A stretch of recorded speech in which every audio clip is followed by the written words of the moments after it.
Salut à tous et bienvenue pour cette 22e journée de développement de Bangerang. J'espère que vous allez bien.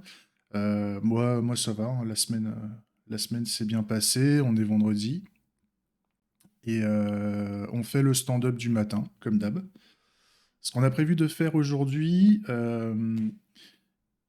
lundi dernier, j'étais en train de rattacher la logique métier à l'interface graphique. Et le souci, c'est que j'ai cassé un peu la logique métier parce que au lieu de récupérer les revendications par leur titre, je récupère les revendications. J'étais obligé de récupérer les revendications par leur identifiant, par un identifiant unique euh, qui ne contient pas d'espace et tout ça, afin qu'on puisse partager les adresses, enfin qu'on puisse mettre les identifiants justement des revendications dans l'adresse web de la revendication pour pouvoir la partager, puisque dans les titres, il peut y avoir des espaces et tout ça, et donc ça n'ira pas de fonctionner comme ça. Enfin, si c'est pas clair pour vous, moi je me comprends. Donc, grosso modo, on passe de titres de récupération ou d'interaction avec les revendications par leur titre. On va plus le faire, on va passer par leur identifiant. Donc j'ai créé ça, j'ai commencé à le faire et j'ai vu que ça avait pété pas mal de trucs dans la logique métier de passer par ça, comme ça. Et il y a encore, j'en ai réparé encore un peu ce matin avant de démarrer. Là, j'avais une petite heure de battement. Là, j'ai commencé à développer. J'ai réparé une fonctionnalité, il en reste encore une à faire. Il y a encore 8 tests qui sont pétés. Donc on va s'en occuper et après on va terminer de bien vérifier que l'interface graphique est bien couplée avec ce code métier, qu'il l'utilise bien et que grosso modo l'interface graphique fonctionne bien. Et si jamais je bascule l'écran pour que vous puissiez voir le devlog, hein. Donc je suis en train de parler de ça là. Donc si jamais on a terminé cet aspect raccordement de la logique métier avec le- le- le- l'interface graphique, si c'est fini, on va éventuellement commencer à développer le back-end ou en tout cas faire appel à une première technologie de persistance, quitte à ce qu'on le foute dans l'interface, dans le code de l'interface, dans le code front, pour commencer, hein. C'est pas sécure, etc., etc. Mais de toute façon, c'est juste pour tester. C'est juste pour montrer qu'on a de la persistance. Et donc, on va voir si on peut faire ça. Et éventuellement, si je peux le mettre en tant que variable d'environnement, ça peut être intéressant parce que comme ça je pourrais mettre un secret. Je pensais en termes de techno à utiliser, à me faire une petite config Amazon S3 ou ce genre de choses ou un Google Drive. Enfin, l'idée, c'est qu'on ait un fichier qui représente notre base de données avec un gros JSON bien sale, mais au moins c'est une première techno. C'est pas ce qui est c'est pas ce qui est le plus top, mais grosso modo, c'est juste pour démarrer en fait. Donc faut qu'on voie. Faut qu'on voie si on part là-dedans ou est-ce qu'on fait un truc un peu plus sexy avec une vraie base de données relationnelle ou documents. Je sais pas encore. De toute façon, on n'en est pas là. Donc l'idée, voilà, c'est qu'on fasse déjà, on répare la logique, il y a encore deux, trois petits trucs à faire, mais ça devrait aller assez vite. Et on termine le lien entre la logique métier et l'interface graphique. Ça sera, si déjà on arrive à faire ces deux choses-là aujourd'hui, c'est déjà très bien. Et en bonus, on démarrera éventuellement le back-end.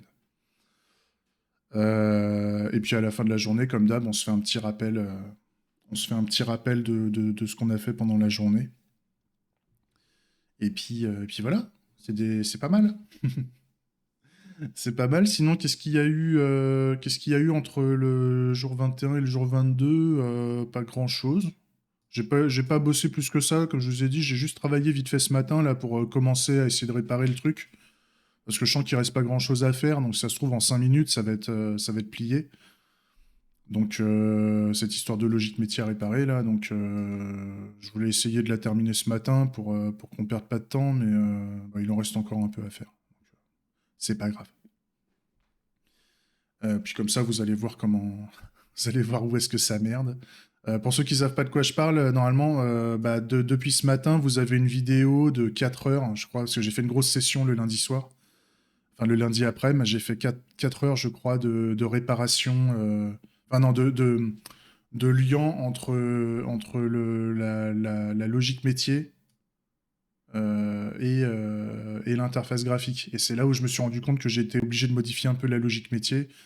Euh, pas dans la logique pure, mais en tout cas par rapport à des propriétés sur certaines entités. Et c'est là où ça a pété des trucs. Donc, si vous voulez voir cette session où on fait le lien, donc pour rappel, hein, au niveau technique, j'utilise le framework Svelte. Donc, c'est comme React, c'est comme Vue, c'est comme Angular. C'est une approche composant. Par contre, il n'y a pas de VDOM. Enfin, c'est ce que j'utilise. Je trouvais ça assez sympa, justement. La learning curve, je l'ai trouvé plus sympathique. La documentation, les tutos et tout ça, je les ai trouvés plus sympas, plus épurés que ce qu'on peut faire avec React.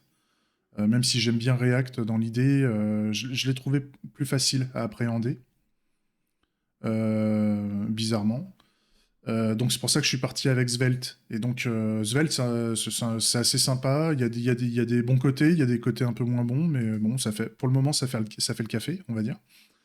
Et donc, bah, il fallait relier l'interface graphique avec le code métier qu'on est en train de développer depuis quelques jours là déjà. Donc voilà. Et donc voilà, pour ceux qui veulent voir comment on fait en CleanArchy, alors c'est ma manière de faire, hein, toujours. Je fais peut-être de la mauvaise manière, mais en tout cas, pour ceux qui veulent voir un exemple de raccordement de la business logic avec du code front, enfin du code d'interface, hein, surtout, c'est-à-dire de la business logic front avec des adapteurs front, on va dire, que ce soit des adapteurs primaires ou des adapteurs secondaires dans le monde de la CleanArchy. C'est intéressant parce que moi j'avais jamais fait, je l'ai fait pour la première fois bah, lors de la précédente session et je l'ai fait avec ce que je prévoyais de le faire dans ma tête, mais je l'avais jamais expérimenté et ça marche. Et le fait que ça marche du premier coup, ça fait plaisir. Ça fait plaisir, ça veut dire on n'est pas complètement con sur la vision qu'on a du couplage entre du code technique qu'on ne connaît pas, qu'on ne maîtrise pas forcément, mais qu'on va apprendre au fur et à mesure qu'on l'utilise, et de la logique métier qu'on a un peu l'habitude, qui est faite en code pur, on va dire, en langage pur, il n'y a aucun framework, il n'y a aucune librairie additionnelle, et on voit que le lien se fait plutôt pas mal, en fait. Donc ça fait plaisir. Et de toute façon, on va continuer à le faire ce matin. Mais si vous voulez voir comment ça se passe depuis le début, je vous encourage à lancer la vidéo. Tant pis, vous quittez le stream. S'il y a du monde là, ouais, il y a déjà quelques utilisateurs. Euh, si vous voulez voir tout depuis le début, je vous invite à voir la vidéo. Donc c'est jour 21. Jour 21. Attendez, je vais essayer de la retrouver là, parce que normalement elle est sortie ce matin. Je vais vous partager ça. Donc si je vais au niveau de la playlist, vous allez au niveau de la playlist Bangerang. T'es où? T'es où? T'es où la playlist? Elle est là. Ouais, c'est ça, elle est sortie. La vidéo est sortie, donc c'est... Le titre de la vidéo, c'est ça. C'est Devlog jour 21.5. 21.5, intégration logique et UI, numéro 1. Donc là, on va faire la deuxième session ce matin. Bon, elle dure longtemps, ça dure 4 heures, parce que je me suis pas arrêté. En fait, j'étais tellement à fond dedans que je m'arrêtais pas, et puis ça se fait naturellement, en fait, et on est quasiment arrivé jusqu'au bout. Il y a juste quelques effets de bord qui marchent pas au niveau du SSR, normalement, et la business logic qui a été pétée. Donc ça, on va réparer, mais normalement, aujourd'hui, on l'a fini, hein, cette histoire. Je vois que ça va faire 10 minutes que je fais le petit stand-up du matin. On s'arrête là. L'idée, c'est qu'on n'aille pas au-delà de ce temps, là, de 10 minutes, c'est pas mal. Déjà, si on peut faire 5 minutes, c'est mieux. Donc, bah, j'espère que le programme de la journée vous plaît. N'hésitez pas donc à regarder ce qui s'est passé pendant la précédente session. Là, c'est la petite session de 4 heures. Après, vous pouvez y aller. Vous pouvez regarder une petite partie. Hein. Vous n'êtes pas obligé de tout regarder parce que 4 heures, c'est c'est un peu véloce.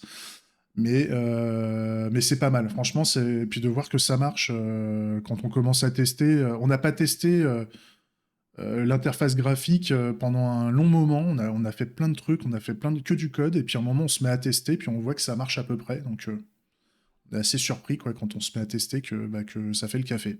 Donc c'est sympa. Allez, on stoppe pour cette vidéo de petit stand-up du matin et puis on attaque la réparation de la logique métier. Des gros bisous, à bientôt, ciao.